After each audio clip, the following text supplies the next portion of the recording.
وہ basically is the face of the Emirati wealth. صحیح. پیسہ بیسیکلی آ کہاں سے رہا ہے؟ رائٹ. 3 ملین بیرل ہائیڈرو کاربنز جو ہیں وہ مارکیٹ میں, انٹرنیشنل مارکیٹ میں پھینکتے ہیں, پیسہ اٹھاتے ہیں. جو دبئی ہے اس کی اکانومی بالکل مختلف ہے. دبئی کی اکانومی میں جو آئل کا ریونیو ہے وہ 1% ہے. 1% ہے. دبئی کے جو آپ کو بلند و بالا پرشکو عمارتیں نظر آتی ہیں, جو وہاں پر آپ کو تام جھام چمک دمک اسکائی اسکریپرز آپ کو نظر آتے ہیں, جو دبئی کی اسکائی لائن ہے وہ دیکھ کے کوئی بھی بندہ امپریس ہو جاتا ہے. لیکن آپ کو یہ پتہ ہونا چاہیے کہ جس طرح القوین ہے, عجمان ہے, شارجہ ہے, فجیرہ ہے, اس کے بعد راس الخیمہ ہے, یہ 5 مزید ایمریٹس ہیں, ان سب کی اکانومی مختلف ہے. ان کا ایک پول ضرور موجود ہے جو اوور آل یو اے ای کے معاملات یا گورنمنٹ کو چلانے کے معاملات کو دیکھتا ہے, لیکن ادروائز ان کے ہاں ہر ایمریٹ جو ہے وہ اپنے اپنے مالی معاملات خود چلاتی ہے, اپنے اپنے ٹیکس کلیکشن کرنا, اپنی پالیسی بنانا, اور اسی کو جوڑ کے انہوں نے یونائٹڈ عرب ایمریٹس بنایا تھا, جس میں طے یہ ہو گیا تھا بناتے وقت 1971-72 میں کہ ابو ظبی جو ہے وہ کیونکہ سب سے امیر سب سے بڑی ایمریٹ ہے, تو صدر جو ہے وہ اس کا ہوا کرے گا, پرائم منسٹر جو ہے وہ دبئی جو سیکنڈ لارجسٹ ہے اس کا ہوا کرے گا. اور ایک پورے دہائیوں کی ایکسرسائز ہے, 50-55 سال کی سٹوری ہے, جس میں دبئی نے باوجود اس کے کہ وہ تیل کی دولت سے اس طریقے سے مالا مال نہیں تھا, اس نے دنیا کے بڑے بڑے ممالک کو آؤٹ کمپیٹ کیا ہے. اور ابھی ہم جس سٹوری کو لے کر چل رہے ہیں نا, دیکھیں یہ معمولی چیز نہیں ہے. ان کا اس وقت ون آف دی بگیسٹ, اگر آپ سوورن ویلتھ فنڈ کی بات کریں نا, جو ان کے ایسٹس ہیں ورلڈ اوور, وہ $300 ارب سے زیادہ ہے. 300 ارب ڈالر یہ ان کے ایسٹس ہیں. تو کیا شیخ راشد بن سعید المکتوم کی جو پیش گوئی ہے وہ $300 ارب کے جب آپ سوورن ویلتھ فنڈ کو دیکھتے ہیں تو کیا وہ پوری ہو سکتی ہے؟ اس کو ذرا ڈائسیکٹ کرنے کی کوشش کرتے ہیں. سب سے پہلے آپ کو میں ڈانا لیوس کی ویڈیو جو ہے وہ آپ کو پتہ ہے گورا تو ہوتا ہے, جب گیا نا دبئی سے باہر تو اس نے جا کے وہاں پہ فر بولا, وہ واپس آ چکا ہے. لیکن یو اے ای میں خاص طور پر دبئی جس برے طریقے سے ہٹ ہوا ہے اور جو اس وقت وہاں سے صورتحال سامنے آ رہی ہے نا, ان کی اکانومی کس چیز پہ چلتی ہے؟ ٹورزم پہ چلتی ہے, جی, فورن ڈائریکٹ انویسٹمنٹ پہ چلتی ہے. جو لوگ آ کے وہاں پر سرمایہ کاری کرتے ہیں, فلیٹس خریدتے ہیں, پراپرٹی خریدتے ہیں, پیسہ ڈبل کرنے کے چکر میں آتے ہیں, عیاشی کرنے کے لیے آتے ہیں, کلبز جانے کے لیے آتے ہیں, شراب انجوائے کرنے کے لیے آتے ہیں. Basically investment and entertainment capital of the middle east, صحیح, جہاں پر پورے دنیا کا مال و دولت اٹھ کے آ رہا ہے. پھر دبئی پورٹ ہے, اس کی بہت بڑا ریونیو ہے. پھر جو انٹرنیشنل آرگنائزیشنز ہیں ان کے وہاں پر آفیسز موجود ہیں, ان کے ریجنل ہیڈ کوارٹرز موجود ہیں, ان سے ٹیکس وصول کیا جاتا ہے. اور پورا معاملہ اسی ایک اعتماد پہ کھڑا ہے کہ یہاں پر ہمارا پیسہ ڈوبے گا نہیں, یہاں پر ہمارا پیسہ ملٹیپلائی ہوگا, اور یہ سیف ہے. ہاں, اور یہ جو تاثر ہے یہ ٹوٹ گیا. اور جتنی مرضی آپ پی آر کر لیں, نمبرز اسپیک فار دیم سیلفز. جو مئی کا مہینہ ہے, مئی کا مہینہ, اس میں پراپرٹی کا جو سیکٹر ہے, جو ریئل اسٹیٹ ہے, وہ کس برے طریقے سے ڈیمیج ہوا ہے. 86% ڈاؤن ہوا ہے. یہ ذرا آپ گفتگو سنیں اس نے کیا کہا ہے. So sales volume numbers don't tell you everything about a market, right? But they tell you some things. They tell you about demand. They tell you about pricing. They give you a really good idea about what's happened to the Dubai market given the crisis with Iran. And so for May, they're saying that townhouse and villa sales numbered around 15 per day, just under 500 for the month. If you compare that to last year at this time, they were around 1,500 per day. Pretty dramatic drop, more than 85% according to somebody's math this morning. I think it's even bigger than that. But that gives you an idea of how demand has fallen off on registered sales. That affects pricing. It affects rentals. Will it recover? Probably, if the situation with Iran is resolved. Are we getting closer to that? Not in my view. But this could kind of stumble on through the summer months And then we'll have to see what happens in the fall. Rentals may come back a little bit because tourism should come back. But then the pricing of the market won't so easily bounce. It will take some time to recover if the situation, the conflict with Iran doesn't end in ambiguity, but there's actually some kind of a peace deal. Looking doubtful at this minute. یعنی کہ Dubai جو ہے وہ اس وقت ایک انتہائی dangerous Tehran سے جڑی ایک انتہائی ڈینجرس لوپ میں پھنس گیا. یہاں پہ وہ یہ صاحب بتا رہے ہیں کہ روزانہ پورے دبئی میں صرف اور صرف 15 پراپرٹیز بکی ہیں مئی کے مہینے میں, اور لاسٹ ایئر کے مقابلے میں جس میں 1500 بکی تھی. صحیح 1500 اور 15 کا آپ ڈفرینس دیکھ لیں. وہ یہ بتا رہا ہے کہ 15 پراپرٹیز ڈیلی بکی ہیں, جس کا مطلب کیا ہے, جب آپ اس سٹوری کو کھولنا شروع ہوتے ہیں تو آپ کو پتہ چلتا ہے کہ Dubai is in big trouble. اور قارون کا خزانہ بھی اگر آپ بیٹھ کے کھائیں نا تو ختم ہو جاتا ہے.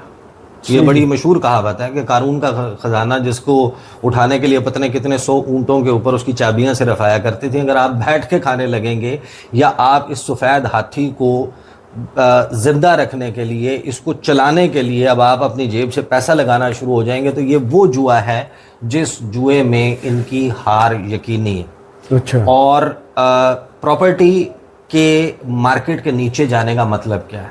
اس کے نیچے جانے کا مطلب یہ ہے کہ سیلر موجود ہوگا, جس کا پیسہ پھنسا ہے وہ کہے گا بھائی یہاں سے نکلو, اور نیا خریدنے والا نہیں آئے گا. جب تک نیا خریدنے والا نہیں آئے گا, نئے پروجیکٹس نہیں بن رہے ہوں گے, تو وہ جو ماڈل ہے جس کے اوپر دبئی کھڑا ہوا ہے وہ ماڈل ہو گیا فارغ.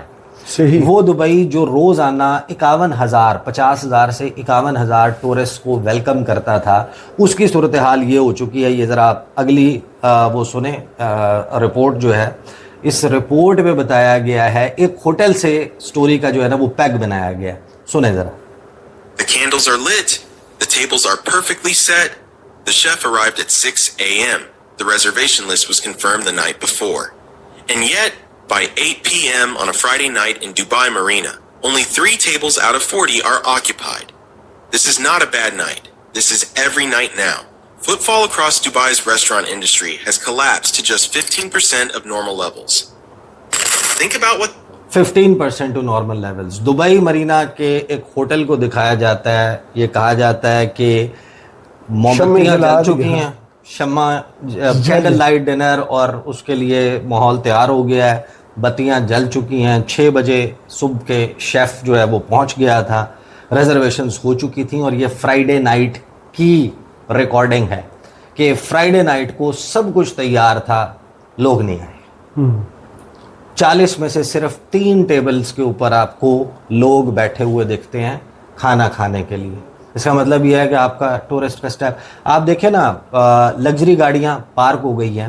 ایک ملک یا ایک شہر جو 51,000 ٹورسٹ جو ہے وہ ڈیلی ویلکم کرتا تھا, اس کا مطلب کیا ہے؟ اگر وہ 15% پہ آ چکا ہے یا 10% پہ آ چکا ہے, 5,000 رہ گئے ہیں ٹورسٹ, ان 45-46 ہزار لوگوں کے لیے کم از کم آپ کو 12,500 لگژری گاڑی چاہیے. صحیح.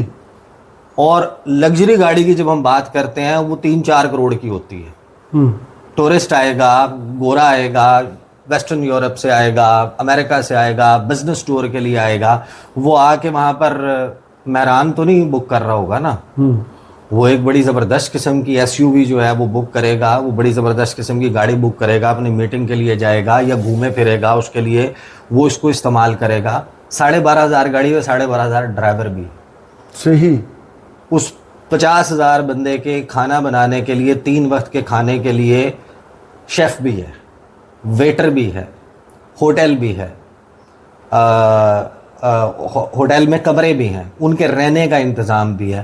وہ سارے کا سارا معاملہ ٹھپ ہو چکا ہے. یہ ابھی آپ کو اس کا امپیکٹ نہیں پتہ چلے گا. یہ جو $300 ارب کا جو ویلتھ فنڈ ہے, اس ویلتھ فنڈ سے اگر آپ اس کو آرٹیفیشلی پمپ کرنے کی کوشش کریں گے, that is the cycle where, اگر یہ کوئی بہت ڈراسٹک چینج نہیں لاتے, اگر ایران کے ساتھ معاملات ٹھیک کر لیتے ہیں, اگر ایران ان کو کوئی گارنٹیز دے دیتا ہے, امن مکمل لوٹ آتا ہے, سب کچھ پچ پرفیکٹ ہو جاتی ہے, تو بھی آپ کو پتہ ہے کہ جب گاہک ایک دکان سے ٹوٹتا ہے نا تو واپس اس دکان پر آنے میں اس کو, ابھی اس وقت بہت ساری دکانیں مارکیٹ میں, انٹرنیشنل مارکیٹ میں لگ چکی ہیں, اس پہ ہم کبھی کریں گے سیپریٹلی بات کہ 6 ملک ایسے ہیں جو اس وقت دبئی کی مارکیٹ کو کیپچر کرنا شروع ہو چکے ہیں. صحیح. اور جس طرح کا انٹرنیشنل ٹرانزیشن ہب دبئی بنا تھا, ایمریٹس کی جو سکسیس ہے, جو ایئر لائن کی بات کر رہا ہوں, اور دبئی کا جو ماڈل ہے اس ماڈل کو بہت بڑا دھچکا لگا ہے. اگلی ویڈیو ذرا آپ چیک کر لیں, میں آپ کو صرف اس کا آغاز سنوا دوں گا اور پھر ذرا ہم اس کو ڈسکس کریں گے کہ اس کا امپیکٹ ایگزیکٹلی کیا ہونا ہے, اور جو 100 گاڑیوں کا فلیٹ ہے شیخ محمد بن راشد المکتوم کا, یہ کتنا قائم دائم رہ سکتا ہے. سنیں. If you look at Terminal 3 of Dubai International Airport these days in 2026, the scene seems to be telling a completely different story. The electronic boards that once displayed dense schedules are now just a long list of cancellation notices. The unsettling silence at an airport that used to welcome more than 80 million passengers each year may be the first sign of a question few are willing to face. Empty streets, tourists fleeing. Could this be the end of Dubai's tourism industry? Let's look beyond the... اب یعنی جو terminal 3 ہے, آپ کو پتہ ہے نا کہ جب یہ سارا معاملہ شروع ہوا تو ایران نے جو ڈرونز فائر کیے تھے ان میں سے ایک ڈرون کی فوٹیج آئی تھی جس میں دبئی ایئرپورٹ کا ٹرمینل 3 ہٹ ہوا تھا. جی. اور اس نے ایگزیکٹلی کوئی ایئرپورٹ کے اندر کسی جگہ پہ کسی لوگوں کو ہٹ نہیں کیا تھا, وہ باہر ہی کوئی ایک چھوٹا سا اس کا احاطہ ہے, اس کا حصہ ہے جس پہ جا کے وہ شاید ڈرون سلو اڑتا ہوا آتا ہے, کوئی بندہ موبائل سے ویڈیو بنا رہا ہے, سب لوگوں نے وہ دیکھی ہوئی ہوگی, وہ وہاں پر ہٹ ہوا ہے. جو ٹورسٹ جو ہیں وہ جانے لگے ہیں. آپ صرف اٹھا کر دیکھیں نا, شیخ محمد بن راشد المکتوم کی جو فلیٹ ہے 100 سے زیادہ لگژری گاڑیاں ہیں, بہترین پیسہ دولت مال سب کچھ موجود ہے. 300 ارب ڈالر کو بھی ذہن میں رکھیں, لیکن یہ بات یاد رکھیں کہ جب آپ وہ جو اس کا باپ تھا نا, وہ یہ کہہ گیا تھا کہ سخت حالات نے مجھے مضبوط بنایا ہے, میں نے حالات کو بنا دیا آسان. جو آسان حالات ہیں وہ ایک ممی ڈیڈی بچہ کمزور بچہ بنائیں گے, اور جو کمزور بچے ہیں وہ دوبارہ سے حالات کو سخت بنائیں گے. اور اس کی بات حرف بحرف کم از کم اس حد تک ضرور درست ثابت ہوئی ہے. اونٹوں والی بات آتی ہے یا نہیں آتی, اونٹوں کا زمانہ آپ کو پتہ ہے کہ چلا گیا, اور یہ جو کچھ بھی ہو جائے وہ ظاہر ہے کہ وہ والے معاملات بیسیکلی جو ہے وہ جس طرح کی آسانیاں ہیں یہ ختم ہو جائیں گی, سخت حالات واپس لوٹ آئیں گے. جو شیخ راشد ہے اس وقت محمد بن راشد, اس کی گاڑیوں میں آپ کبھی اٹھا کر اس کو سرچ کریں نا, آپ کو بڑی ڈیٹیل ملے گی. جس قسم کی لگژری گاڑیاں اس کو چلانے کا رکھنے کا شوق ہے, جو اس کا محل ہے, جس قسم کے اس کے عیاشیاں ہیں, اس کی, اس کے بچوں کی, اس کے خاندان کی. مرسیڈیز آپ کو ملتی ہے, رولز رائس ملتی ہے, لینڈ روور ہے, پھر اس کے پاس سپر کارز ہیں, میکلارن ہے, بوگاٹی ہے, لیمبرگینی ہے, فراری ہے, اور ان کے مختلف میکس اینڈ ماڈلز ہیں. 100 سے زیادہ گاڑیاں ہیں جس بندے کے پاس. کیا وہ یہ گاڑیاں جاری رکھ پائے گا؟ اس کا تمام کا تمام معاملہ اسی بات پر ڈیپینڈ کرتا ہے. ابھی جب آپ ٹورزم انڈسٹری کی بربادی کی بات کر رہے ہیں تو اس کا مطلب یہ ہے کہ اسی ٹورسٹ کو کیٹر کرنے کے لیے اور اسی بڑھتے ہوئے نمبر کو کیٹر کرنے کے لیے نئے ہوٹلز بن رہے تھے, انہی کی رہائش گاہوں کے لیے وہاں پر انویسٹمنٹ ہو رہی تھی, ریئل اسٹیٹ کا بزنس چل رہا تھا. تو اگر تو یہ ریئلائزیشن ہو جاتی ہے جو ہم پہلے سٹوری ڈسکس کر چکے ہیں کہ اب انٹرنیشنلی اس پہ بہت بات ہو رہی ہے کہ ایک رائل فیملی کا جہاز جو ہے وہ اڑ کے اس نے تہران مہرآباد انٹرنیشنل ایئرپورٹ پر لینڈ کیا, اور وہاں پر ایرانی حکومت کے اہم اور سینئر عہدیداروں سے کو ملاقات ہوئی ہے. ایگزیکٹلی اس کا کیا آؤٹ کم نکلتا ہے, یہ سارے کا سارا معاملہ اس پر ڈیپینڈ کرتا ہے. ادروائز دبئی جو ہے وہ فی الوقت اجڑ گیا, اور ان کا جو اکانومی ہے, ابو ظہبی جب حالات بہتر ہو جاتے ہیں, ان کے پاس تیل کی تو مارکیٹ انٹرنیشنل مارکیٹ ہے نا, آپ کو صرف اور صرف یا تو فجیرہ کی طرف جو آپ کی پائپ لائن جا رہی ہے, جو ایڈناک نے اب اس کے اوپر کام تیز شروع کر دیا ہے اور اس کو ایکسپیڈائٹ کیا جا رہا ہے, حالات نارمل ہو جاتے ہیں, آبنائے ہرمز کا راستہ علیحدہ سے موجود ہے, فجیرہ کی طرف سے آپ عمان جو گلف آف عمان ہے وہاں سے آپ ڈائریکٹ جو ہے وہ عربین سی کو, انڈین اوشن کو ہٹ کر جائیں گے, تو آپ انٹرنیشنلی اپنا تیل بیچ سکتے ہیں.